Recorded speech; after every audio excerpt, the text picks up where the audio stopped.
Hang in there, it is! Smylie Kaufman for 61. Wow. I'm Smylie Kaufman, and this is The Smylie Show.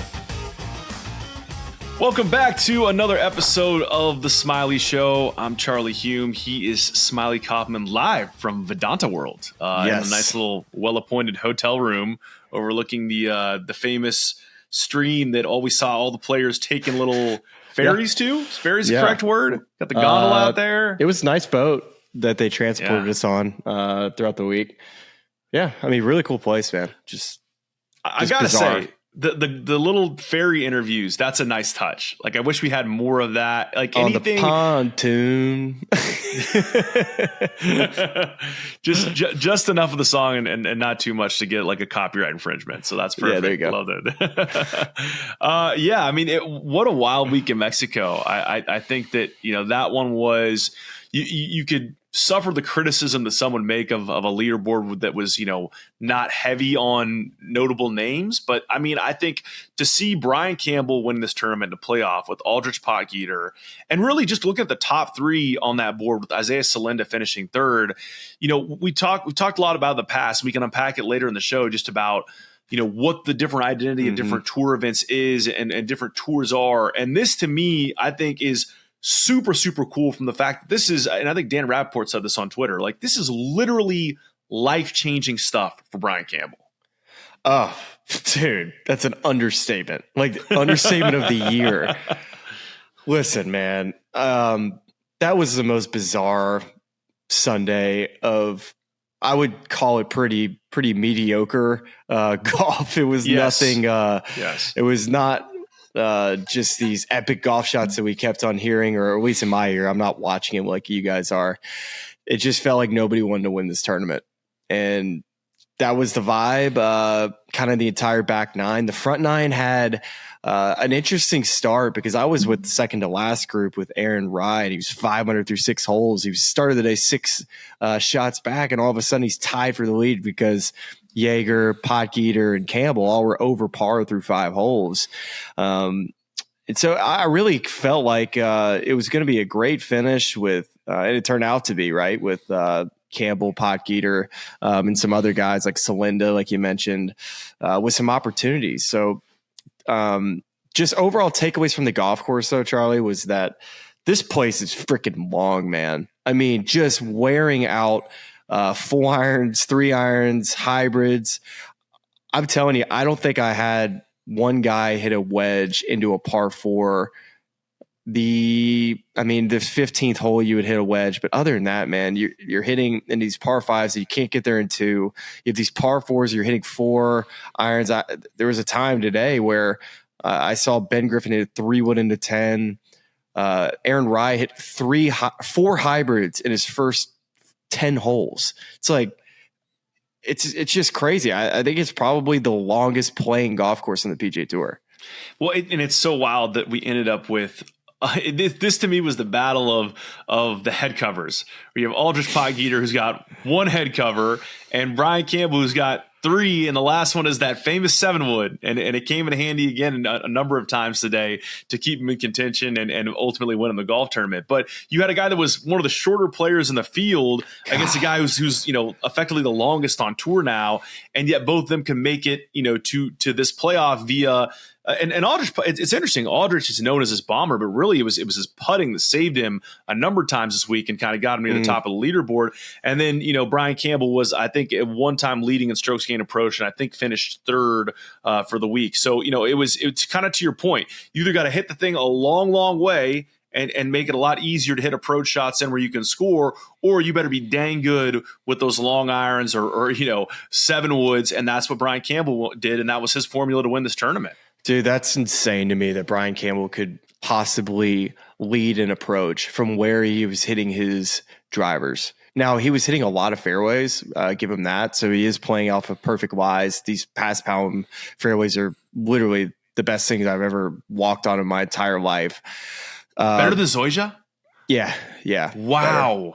Better. That's a huge breaking news, air horns. I do feel like next year for this Mexican Open that it'd be sick if everybody didn't wear shoes and just went barefooted and played, because that's like anytime you can get barefoot on this grass, it's amazing. That's what the tour needs. Like, we need a hickory tournament, we need a barefoot tournament, we need a one club tournament. It's like, if we're gonna go ahead and reunify the PGA Tour and LIV, let's just throw a few like clauses in here to get some fun stuff on the schedule. Yeah. Well, I'm sitting here looking. All right. So Brian Campbell ended up 4th in the approach to the green category.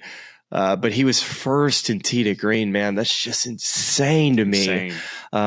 Considering how long this golf course played and how short he is off the tee. He was 73rd,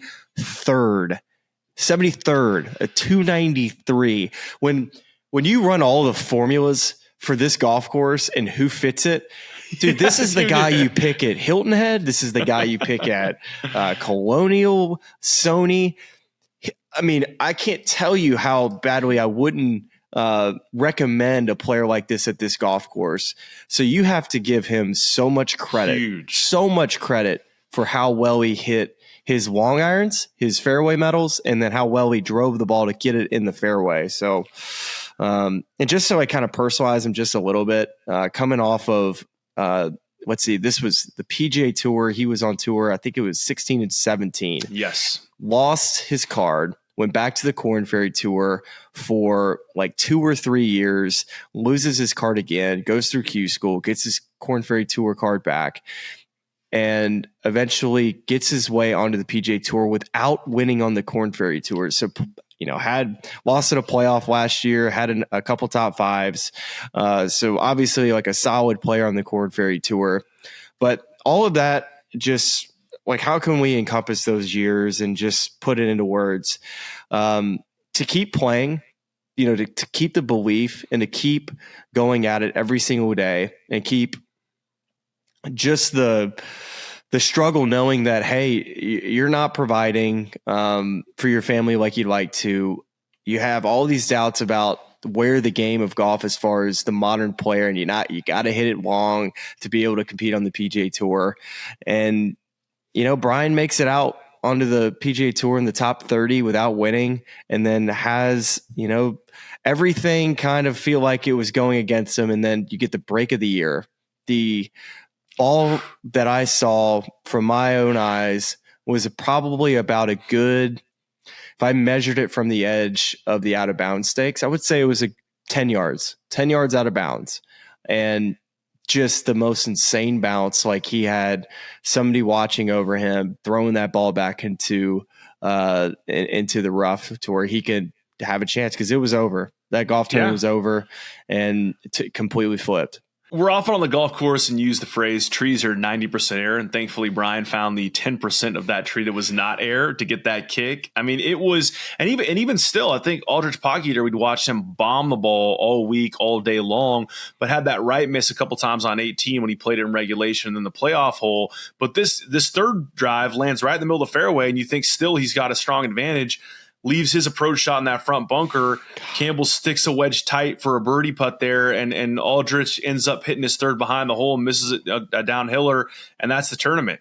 Brian Campbell knocks in a short one for birdie, and he wins his first tour event. I'm wondering, Smylie, I mean, this obviously isn't one that's going to have an insane TV rating attached to it, right? And even just the more mainstream golf fan might sort of poo-poo this outcome and this field. But for the golf sickos out there, I feel like there's really something to take here of, especially if you're looking at the part of your life where you're about to lose some distance and how you're going to play golf well, again, the rest of your life. And then you see a guy like this go out and win the tournament in the fashion that he did. I mean, no one played convincing golf on a Sunday, but I mean, do you feel like this represents in some way, shape, or form the type of story that might be going away on the PGA Tour as we shrink fields, as we, go away from Monday qualifiers, and maybe even specific to Brian? This is a guy that you would have likely said he will not finish inside top 100 and retain his card this next year. And now he's got a 2-year exemption on the PGA Tour. Well, I guess just to answer your question, are these types of stories going to go away? I think it's a bit of a difference in what I think we were accustomed to as far as what the David versus Goliath type of TV that I think a lot of people really enjoyed with the PGA Tour. You got to, whether it's going up against Tiger, trying to take down a Titan and Tiger, or Ernie or VJ with a journeyman player. That's not what this week was. This was a week where 90% of the field doesn't have exempt status in 2026. Only 10%. We're talking about 12 dudes have a card for next year. So this field this week was all about, can anybody change their lives this week? And there was only a few players that I think you could have said, yes, this is for sure maybe you could say like a David versus Goliath, but I don't think there's enough wins by guys in their peak or the prime of their careers that you could say that this field or this type of tournament going away. This event was more about who could take advantage of a field that was definitely lacking. Yeah, and then on the other side of this win, of course, Aldrich Potgieter, who we know has all the talent in the world. We've talked about him a number of different times on the show. Had James Nitty's on. We kind of tipped him as a guy that could play really well this year, maybe win. Of course, started Pothead Nation, which we are very crestfallen this week. The Rye guys and the Potheads, tough week to be in either one of those camps, especially hard if you're in both camps. But this is a guy who we talked about after the Farmers Insurance Open and the parts of games he needed to improve on. You talked a little bit about his approach wedges. Obviously there's still some short game work to do there, but maybe coming away from this week, what impressed you about Aldrich and the way in which his game continues to mature and develop, and what still remains there in terms of things he needs to work on? Well, I'll start with the positives. Obviously, the driving. It's phenomenal. I think his putting show was really impressive. How many putts he made outside of 10 feet. I think his an underrated thing, being a 20-year-old, not having, I would say, experience closing out PGA Tour events. I thought he was very composed for the most part. Showed a lot of grit when he needed to have it. When you have the lead for. At least when you sleep on it a couple different nights, that's all you're thinking about. And so when he had to make some big saving putts like he did at the 8th hole, like he did at the 10th hole, that showed me that he's got the character to step up in big moments. The weak parts, let's talk about that. I think a lot of people that watch the coverage, I didn't get to see it as much. I just listened to it. It seemed like he was indecisive when it came to his short game shots around the greens, which this is what you get sometimes at elevated green surfaces where you have the option to fly it on the green or bump and run it. But it doesn't appear to me that he has this wide array of shots when you grow up where he did in South Africa and in firm conditions. I'm sure that the shot that he's most comfortable with are bump and run type of shots. And when you have the technique that he does with the full swing, which is like a super, super strong grip, that isn't a great translator for pitching. You would like to be more on the neutral to the weaker side, if anything.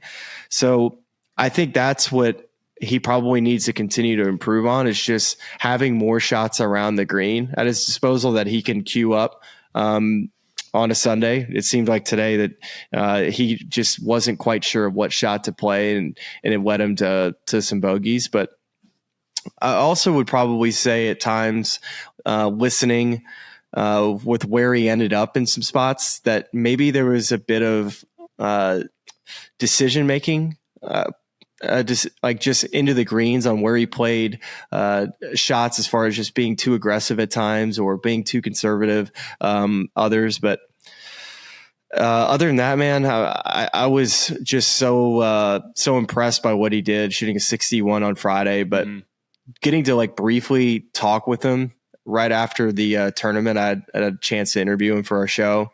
And while we're sitting there and the winner's getting interviewed, it's just like gut wrenching, right? Like you're just sitting there, you're just trying to make conversation. And he looked up and said to me, he was like, "Hey, I think I'm just going to be thinking about this the next 3 days, just how it's going to be really hard on him over the next couple of days." But I thought he had a really thoughtful answer, just talking about, it's easy for him now when he's going to go to bed tonight and watch Brian Campbell's ball in his head heading out of bounds, and somehow it comes back in, he makes birdie. I think if he's able to eventually get past that here in the next 48 hours, he'll remember all the good that he did do this week. And the feelings that he had while he was in contention, and hopefully he's going to be able to use them the next time he gets there. And that's what I told him. I was like, hey man, you're going to win on this PGA Tour. You just got to stay patient and just continue to believe in yourself. Yeah, it's interesting because he doesn't strike me as the type of young person who lacks maturity or composure. I mean, your interview with him and other interviews that we saw throughout the weekend really kind of, and anecdotes here from people talk about how he's this really polite, respectful, young guy who really has a good head on his shoulders, which isn't always the case for kids who come up and have all the talent in the world and could easily let that get out of control. So, I think it's a lot of the stuff is very interesting. I think back to just tracking his progress as we, knew he was going to graduate from the Korn Ferry Tour and come play on the PGA Tour. And he was in the pole position to win the 2024 Nedbank Golf Challenge and shoots a final round 75 to kind of, lose that tournament there. And wondering is this a clutch gene sort of situation, which I don't think it is. I think it's, a guy of that age who, he's talked about the decision to forego college. And why would he do that? Because he's trying to prepare himself to become a professional. And so the way to prepare yourself to become a professional is to get these professional reps. And so if part of that process is, crushing blows like losing a tournament where you feel like you're in the driver's seat, in a playoff the way he did this weekend, that's all going to be additional experience that grows him into the player that he wants to become. And he's doing that on a professional circuit instead of at a collegiate level where maybe the competition isn't as stiff. So, I mean, I think, that piece of it was interesting. I think you talk about some of the decision making. We were led in on a couple of caddy conversations today where there was a lot of interesting analysis on the broadcast where, really he's talking through shots with his caddy, but his caddy's really pushing it back on him to take ownership of these shots. And that, I wonder if you caught any of that or just a commentary on, as a caddy working with a young player, the straddling the line between helping them make a decision, helping them choose what you think is the correct club, and letting them gain experience and get to the right decision, even if it maybe adversely impacts them in the moment in that tournament. Yeah, that's a great point you make there, because it's definitely a balance as a caddy that you have to be able to kind of tote the line back and forth on, because it is up to the player. They need to see the shot, and sometimes a player won't take ownership looking back on things, and sometimes they just want to be told where to go and what to do, and times they feel uncomfortable, and sometimes that eventually will just lead to blame the caddy and not taking full ownership yourself. So I think, to that point you're talking about, it is important for Aldrich to make his own decisions, but also you got to know what time and score is, and you got to know where a good par is, where a good birdie is, and sometimes where you just need to make your bogey, right? And understanding just the situation and where you're at. And so I think at times today there was, from just listening, right? I'm not watching the coverage like everyone else, that if he ever was indecisive, it's like, hey man, let's just take a 10-footer here. Like, let's not try to be the hero and play a flop shot. Let's give ourselves a 10-footer, or when we're hitting into the green with not a great angle, like, let's not go right at this. Let's be specific on where we're aiming. So that would be the takeaway as far as just the player caddy deal. And I mean, I think this week was cool for a lot of other reasons, in addition to a guy like Aldrich, who obviously is incredibly young. We had Blades Brown at 17 years old make the cut. I mean, no better time to look at just the future of what this tour can be than right now, to see Blades and Luke Clanton and all this slew of young talent that is ready to kind of make this huge impact on the world of golf. I saw some quotes from Blades that I found super interesting in the context of something you've talked about on the show before. So he's talking about, trying to make the cut. And he said, I was trying to make many, many matches to myself, saying, okay, let's try to shoot 2 under par in the last 2 holes. I was kind of watching the cut line just to kind of see what it was going to be. And I knew that it was going to be anywhere around 3 or 4. And I was happy to get in with 5. And so that's a very surface level explanation of something you've talked about on the show before. And it was actually a game that I think you took from Tiger Woods, hearing something Tiger Woods said. And I think just for people who maybe didn't catch that episode whenever it was last year, just talking about, I mean, I want to hear your thoughts, of course, on Blades and the way he plays. I think you have some good information there, but just the game playing, because I think that's another piece of maturity for young players of shooting out, figuring out how to shoot the score you need to make a cut or to get to a certain position on the leaderboard or to win a tournament. Just the types of things you did, reflecting on what Blades is talking about there.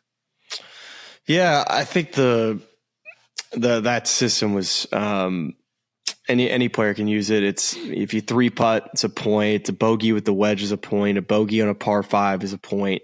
These are obviously negative points, but you add them up as points. An easy up and down that you're supposed to be able to take care of. That one that you would say, oh gosh, I should have gotten that one up and down. And double bogeys, that would be a point, and obviously triple would be 2 points. So adding those up, anytime I was 4 or less, I always top 10 on the PGA Tour. And that was apparently what Tiger's goal was too. So that's a good way to do it. And also, I mean, I think for a guy 17 years old, first off, I got a chance to spend some time with Blades this week, and what a great young kid. He's got an incredible personality, just so confident in himself, but in a great way. Like he's just kind of this bubbly 17-year-old kid who's confident and just like happy to be on the PGA Tour. It was kind of a breath of fresh air, just spending a little time around him. My first time really just even meeting him was on 17 on Wednesday. And he's like, hey, come here. I'm about to hit this like sick little flop shot. Got these awesome pass foul and rough. Watch this. And he just goes, whoosh, and it just hits this like spinny chip shot. I was like, man, I don't know if any like 17-year-old kid would just go up to like an announcer, not saying I'm like some big deal or anything, but a guy he doesn't even know and just say, hey, watch this. And so I like immediately was a fan of the kid walking the way. I was from afar, obviously, have wanted to see him do well, but now I'm like, okay, I'm Team Blades Brown. He makes the cut, and I'm like, okay, let's get this guy on the happy hour. Let's talk about it at 17 on Friday. And then like right before we were about to go, like 20, 30 minutes out, get a note from our team. It said, hey, because he's 17 years old and Michelob's a sponsor, we got to nix it. So and I was like, that's hey, amazing. I don't ID here at the desk. I mean, I think fake IDs would be totally fine fake at the desk. So that was obviously a bummer not to get to talk to him, because I think everybody would have really gotten a chance to see the lighter side of this kid. Joining us now at Happy Hour, McLovin. McLovin, there you go. But his just like doing some like research on him too.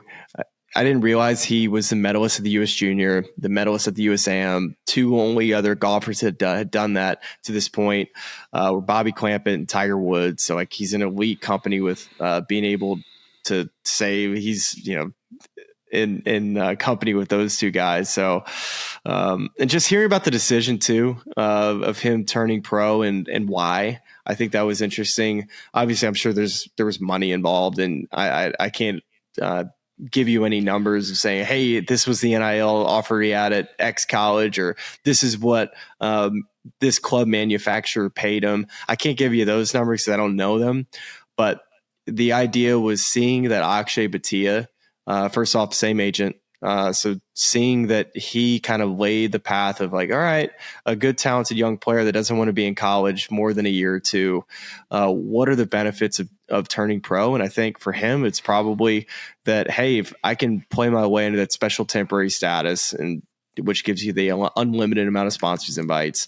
So that's obviously goal number 1. But the other thing too is the top 200 as far as the points list goes. So he can't accumulate points as an amateur, so it's silly for him to go play events. So now that he is a pro, like for instance this week, like he'll accumulate points. They're not official PGA Tour points because he's not a PGA Tour member. But let's say he accumulates enough to break whatever the top 200 threshold would be.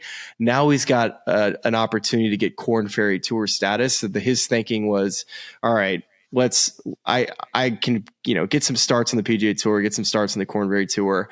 But really, I mean, this year is an opportunity for him to make some cuts, get some points, and then hopefully be able to get Korn Ferry Tour status versus having no status. Although you could play well as an amateur and you think you're there. Like, for instance, Luke Clan, now it's probably a terrible example because he's actually, finished really high, but just an opportunity to get some good status. Well, it's just so interesting to see the different paths that each of these young, talented players choose to take. And now there are two we're talking about on the show in Blaze Brown and Aldrich Potgieter. That Same are coach, by the way. And looking at different paths, Aldrich at 20, Blades at 17. They're looking at Akshay at 23, who's one of the best players in the world now, top 50 guy in the world, maybe even higher than that, and just saying, what's going to benefit me the most here? Is it going to be, playing against other professionals and gaining professional experience? Now, the gamble you take is the one you just outlined as to, how are you earning status? How are you getting exemptions into tournaments? What does that convert to at the end of the season? If you don't win an event or top 10 a bunch, what does the rest of your journey look like? But it is interesting to hear you talk about what Blades was thinking about going through that. And clearly there's been some sort of calculation done by his team as to the way it's going to play out and what your best case and worst case scenarios are. And if they feel good about playing a year and getting Korn Ferry Tour status and playing your way back in that way, then that's and I completely understand it. Akshay had a banner year, that last year on the Korn Ferry Tour, won several times and makes his way up to the PGA Tour, and the rest is sort of history. So it's an interesting path that each guy going about it differently. To your point, Luke Clanton goes, plays collegiate golf, gets a bunch of exemptions that way, and just shoots right up the PGA Tour U Accelerator list. You can get it done that way too. But in an era where you and I talk on the show about they have that path, they have the collegiate pathway, they have the turning pro immediately. You could go try to get your card through the DP World Tour and be one of the top 10 finishers. It's just an interesting time for young, amateur players and just the decisions they're making. And there's just so many talented players that it's interesting to see the different pathways they choose to take to make it to professional. Yes. And just if there's any more insight I can get on the golf tournament, I would say that two things come to mind. One, Isaiah Salinda, young player out of Stanford who's got a bunch of talent. You were high on him coming out. So was Nitties, and I've obviously kept note of him. Good to see him have a big moment on 18 to just miss out on the playoff. But the other one was Aaron Rye, man. I was with him all day. Man. And dude, just like he should have won the golf tournament, man. Like he should have won the tournament. He could have been 600 through 7 holes. He was hitting it better than anybody. Hits it a little longer than Campbell, obviously, but just as good with the precision iron game. And the putter and the chip, like his wedge play, just like totally let him down. Which I think he'd be a great Ryder Cup player because of how well he hits it.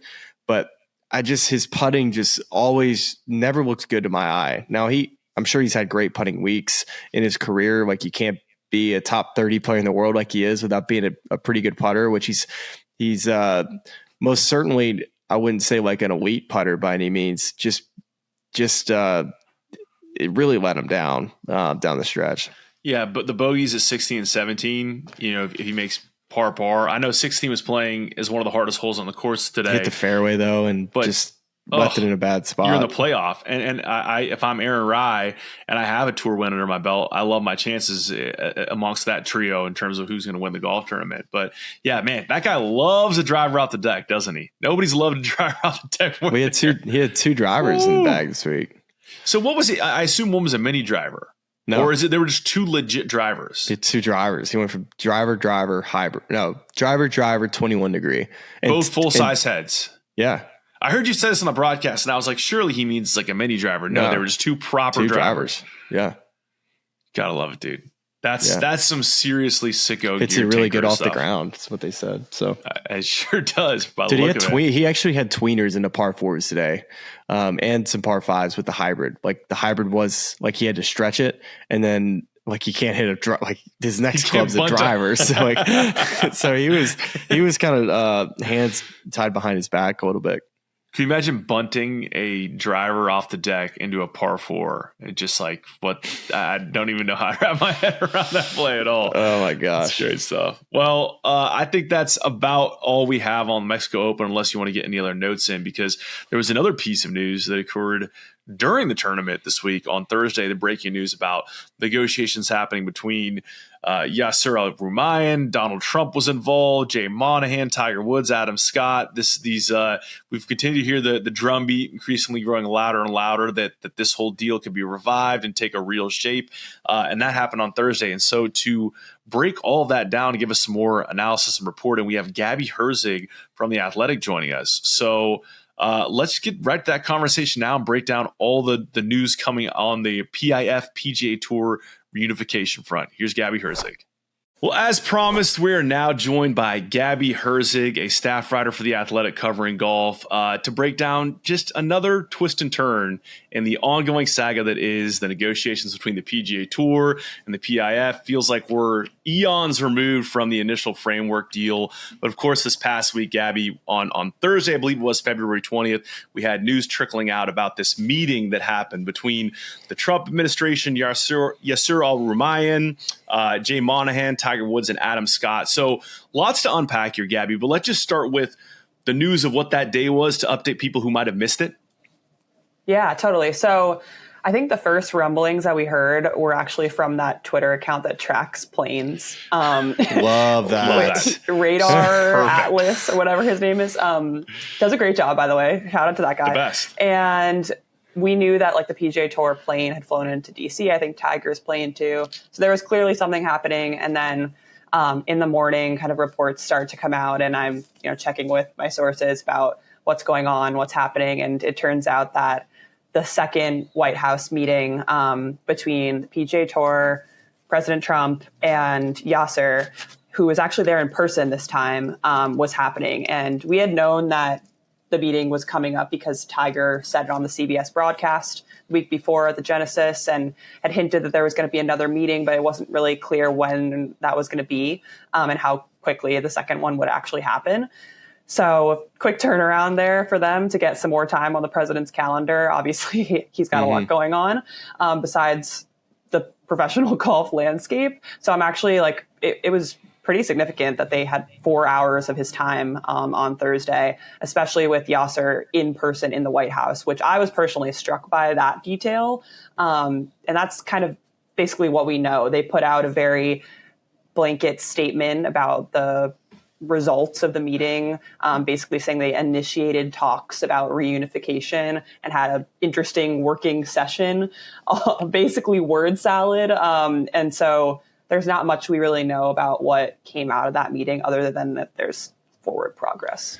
Well, Gabby, like you said, it was a big nothing burger that came out from the PGA Tour. And we've seen these statements that they put out where we read, and we're like, okay, that's nothing. And it was another situation of that. And I felt like the PGA Tour, with all of the buzz, probably felt inclined they had to put a statement out because of, I'm in the booth on Thursday, and there was a potential for us to go live to all of this to announce the new PGA Tour with LIV. There was some serious buzz behind the scenes that there was something happening and that it was imminent. So did it ever feel that way to you heading into these meetings that there was going to be some form of deal struck between the two parties? Honestly, not really. I felt like this was just going to be like another baby step in the right direction, to be completely honest with you guys. From what I have been reporting on, like from the beginning of this was, first of all, before Trump was elected, obviously the Department of Justice was investigating this deal. And the way that this would all work from an antitrust perspective is that you would have to have two separate tours remaining in order for those like red flags to not be raised from an investigation standpoint. Like the DOJ would bring a case against the PGA Tour and PIF if that deal went through and they basically created a monopoly of golf. Like that's exactly what they were trying to prevent from happening.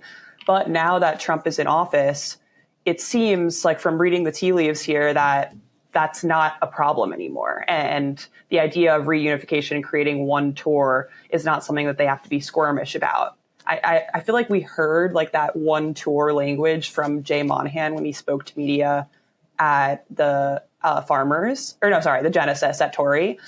He had like a scrum with reporters and for the first time in a really long time mentioned the idea of players playing on one tour again.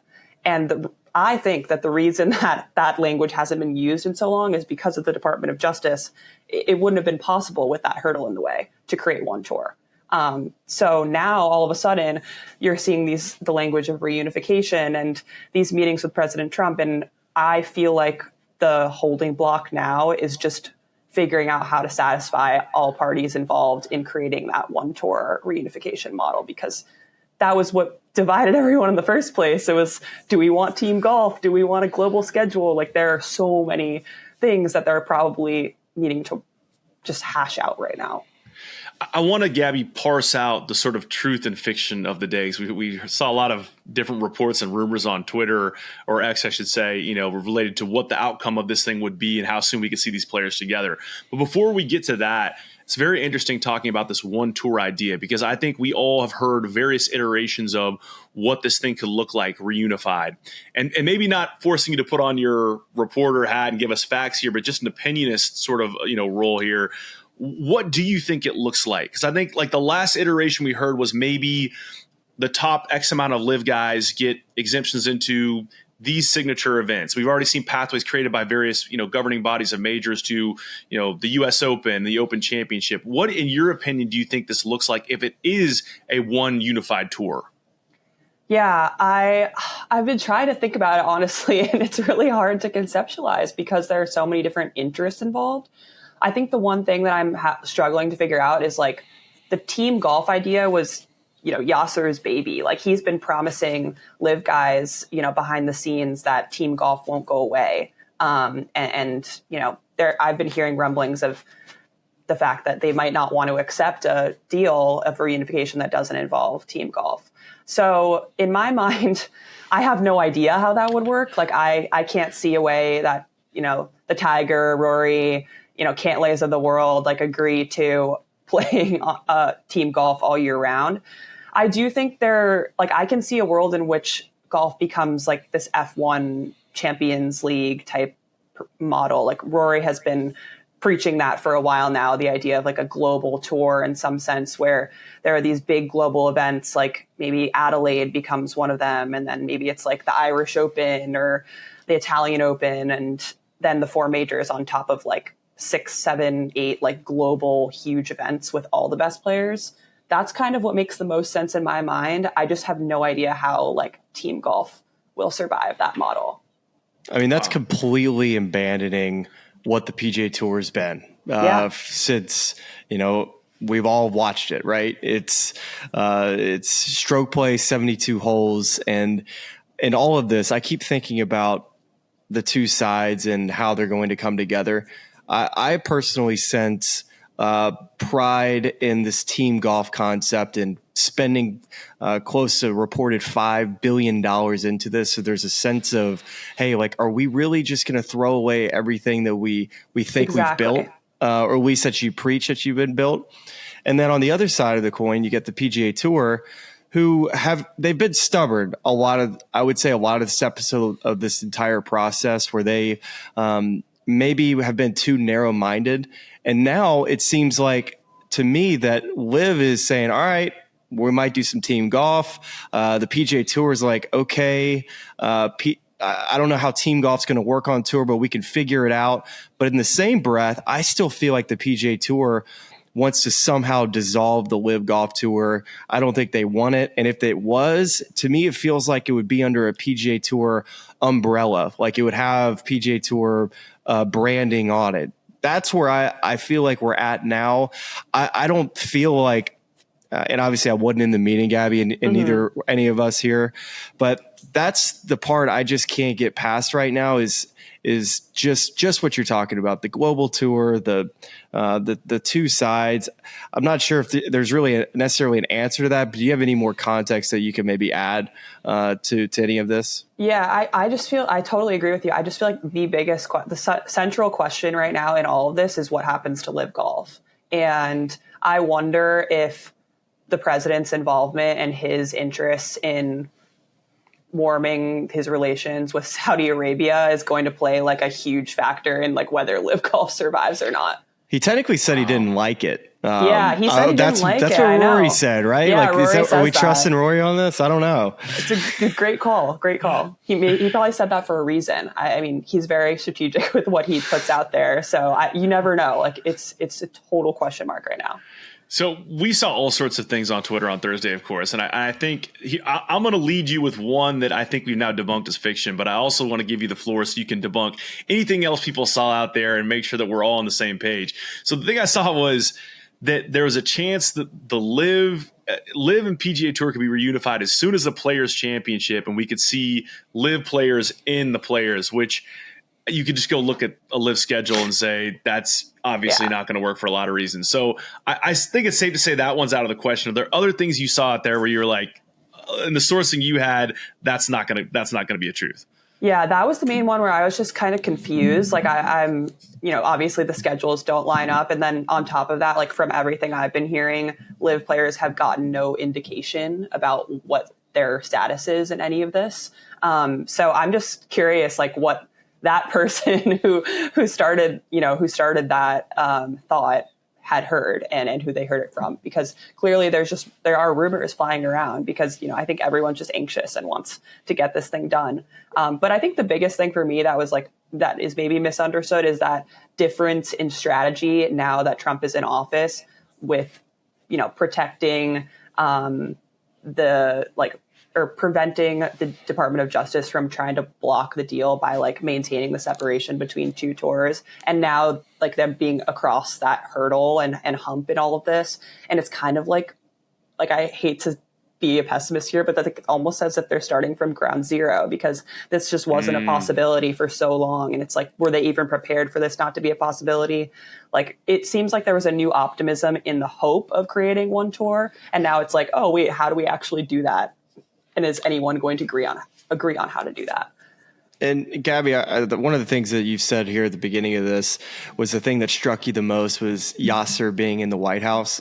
I guess just what about that to you is significant for someone that, I would say I follow the golf, Gabby, and I somewhat follow the politics of things. But just can you talk a little bit about the significance of Yasser being in the White House in these meetings? Yeah, I mean, it's just for some context, I find the intersection between sports and politics so fascinating. I was a politics major in college, so this part of I totally am nerding out about. But President Trump's relationship and attitude towards the Saudis is extremely different from past administrations. The Saudi Arabia was called the pariah by, I don't want to misquote him, but I'm pretty sure Biden said that along the lines of that at some point because of their human rights offenses and history with, with the United States. So it's striking to see how close now a major player in the Saudi Arabian, ecosystem and government is sitting in the White House, speaking with the president and the commissioner of the PGA Tour.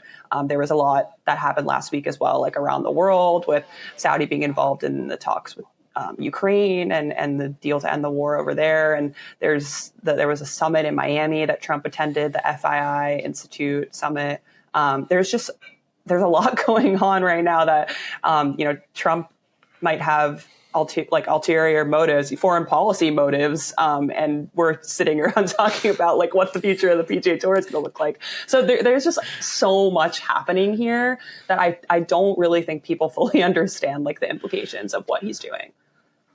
Yeah, well, and Gabby, just to kind of get back on the team aspect for a second, because in trying to fold this whole thing together, we're trying to make sense of how this stays around.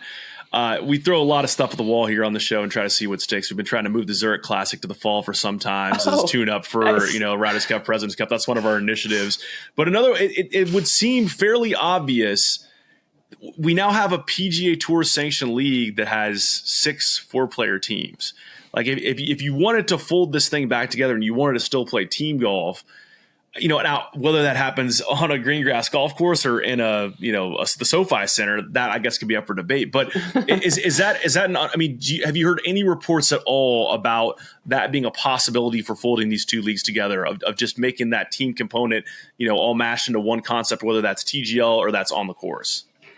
I haven't heard anything official, and I know just as much as you guys on this, but I was talking to one LIV caddy about like ideas that have been thrown around about how to bring this thing back together. And there was one that I thought was interesting enough to share here, is that maybe creating like geographically based 4-man teams, and, you know, having like the Australian team, the South African team, and then in the United States, maybe do like the East Coast team, West Coast, South, you know, whatever it might be. And maybe have those teams like have their own home tournaments. And then people, you know, each team travels and they get to like set up the course, like the Ryder Cup teams get to set up the course. And like I can see that being cool. I just have no idea how it would work logistically. Well, I think what comes in my head is there an appetite for this? Yeah. You know, I think you're either on one side or the other. It seems like, it feels like the general golf fan and viewer has picked a side in this. And I feel like very few are, or at least maybe this is just because I follow too much on X and it's so one side or the other. But that would be my biggest concern if I was the PGA Tour in this, is if you make the concessions with the LIV Golf Tour and say, okay, let's figure this out. We got a great plan together. We're going to partner up and we're going to have 6 to 8 team golf events. Now, this is the two things that I think of in this, is that first off, this is going to take away playing opportunities for some players. That's first and foremost, as a player, that comes in my mind. And then the second part is, is it actually going to make a difference as far as ratings go? Like, or do people really buy into this regional country, whatever rivalry we're trying to think? And that's like the big gamble I think you're taking, is that you might be losing some of your core audience. Yeah, I mean, the PGA Tour has been emphasizing so much that they're doing everything for the fan, you know, the fan forward initiative with polling everyone on what they want and you know, conducting study group or focus groups and all sorts of stuff. And they've been preaching this so much that you would think that that is going to be the number one goal going forward. But then again, if you have this like super powerful force, you know, requesting things and having its own interests in mind, how do you balance the two? Yeah. Well, and then just to kind of play this forward a little bit, Gabby, and then you've been great with your time. We're going to let you go and head on to the back end of this episode, getting ready for a week down in South Florida. But just what do we look out for next as golf fans? Like, are there other meetings that are reported that are on the dockets? I mean, obviously you mentioned the quick succession between meeting 1 and meeting 2. Is there anything via your sourcing where this is what we should be prepared for next, and these are real timelines that we have factual information behind? I honestly think it's so up in the air right now. That's my genuine assessment of this. The fact that they called it a working session doesn't indicate to me that we're close at all. Obviously, I know they want to get there, but I just feel like there are a lot of new factors at play that maybe haven't been thought about for like a year plus. Well, my last question, Gabby, this is kind of about just general chit chat that you may have heard, because I think the PGA Tour players, they have a voice for the most part when they want to speak upon issues that they think are right or wrong when it comes to the game, especially when it comes to the PGA Tour. LIV Golf players, you kind of get some chatter from them, but it's not as much about the reunification. It's kind of about the majors or you know, official World Golf ranking points. I'm curious, as like someone who probably has, you know, connections both places, has there been a bunch of chit chat from the LIV golfers on reunification from you, or are they just as much in the dark as we are? I think it's like a giant waiting game. That's genuinely my assessment, is like everyone's just like, when are we going to hear, you know, what are they going to tell us? But like chugging along with the LIV model, obviously, like they just signed a Fox deal. LIV Adelaide is renewed until 2031. Like there's clearly a trajectory for LIV laid out for them right now. So I feel like from my perspective, like people are just going with the flow. I mean, when I heard the Scott O'Neill, the new LIV Golf CEO, say, "Hey, if you want to watch the best players in the world come right here. sell. And I was just like, what? They are coming in being- hot. Yeah, they have a mission and a goal, and they're going to try to achieve it. So Gabby, it makes sense. it's an additive product to the game of golf, and that's what we as golf consumers need to remember. It's additive. It's all additive, of course. That's exactly how this played out. Maybe Scott knew something. He was ready for reunification. He was saying, you'll see it live and extended live, but it's all kind of falls into the same umbrella. But I mean, I'd say that regardless, we're not too far from where we started this whole thing, per this report, Gabby, and we just hope we get some more finite details and progress here. But really appreciate you taking the time, Gabby Herzig of The Athletic, worth the price of subscription alone. And I just got to know, are we gonna text Carl Paulson ahead of Augusta and see if we can't get a rematch in Palmetto? I think it's already happening. That's what I'm hearing. Oh, and I've been left out of the messages. Oh no, that's what happens. That's That is a tough scene. We got to figure this out. Paul, Carl, if you're listening, live, we're going to need to work on that. My boy just got sniped, man. Breaking news, I'm not playing Palmetto this year on my Augusta trip. That's the worst news I've had all day. Did I replace Charlie? I think you did. I don't know. Yeah. Wow. Tough scene for me. I have nothing left to say. I'm heartbroken. Oh, no. I shouldn't have said anything. Thanks so much, Gabby. Thank you guys for having me. Time. Thanks, Gabby. Thanks again to Gabby Herzig for taking the time to join us and break all that down. I still don't understand what progress, if any, was made this week, but the fact that there's some general optimism about it, I guess, is something. But I guess we'll check in another few weeks or months to see if they're actually playing together. Let's move on to a few TGL news and notes, Smylie. And then I say this because we have a big trip ahead of us this week. We're both going to be down in the Palm Beach area, and we are going to be at our first TGL match together in person, a rivalry match. Bay Golf Club, Jupiter Links Golf Club.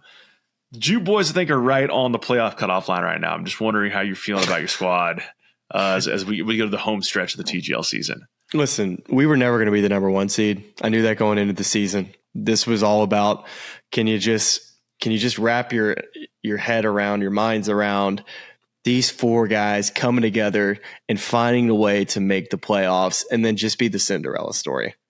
That's, I'm really happy for you. My team, of course, has just become the juggernaut.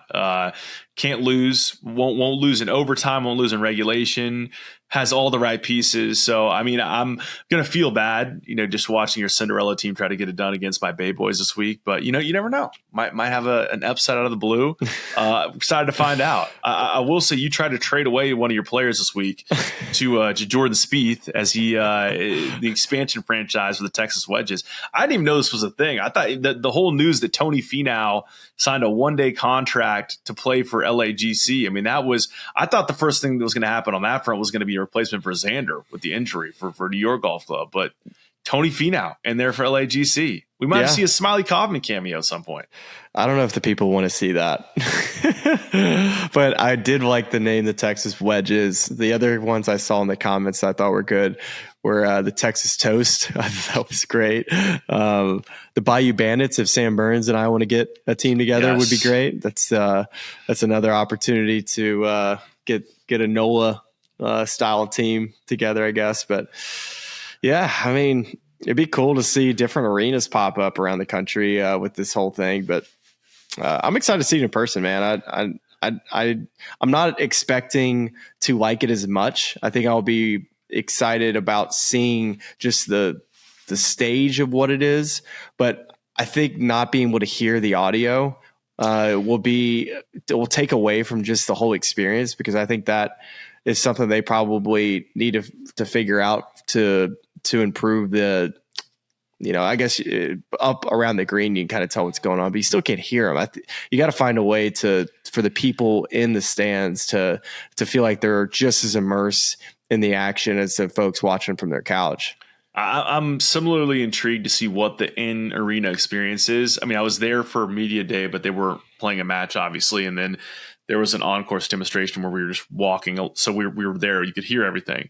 But it is going to be very intriguing to see what that's like in the arena on the night of. But I do think it's just seeing the tech up close. I think, fingers crossed we get good tickets. We get to hear these guys bantering in and around the bench. I think it'll be a fun time. Yeah. So we'll see. And then, maybe let's just hope that your Jupe boys stay in it, or we get like an overtime match again. I'd love to see Chip cross-handed. That'd be very nice. Yeah, I'm excited. I got my Jupe Links t-shirt I'm going to wear. You bring the tee? Do you have any other Jupe gear with you? Because I've got so much Bay gear, it's obscene. No, I'm just going to wear my Jupe Links t-shirt. Just support my boys.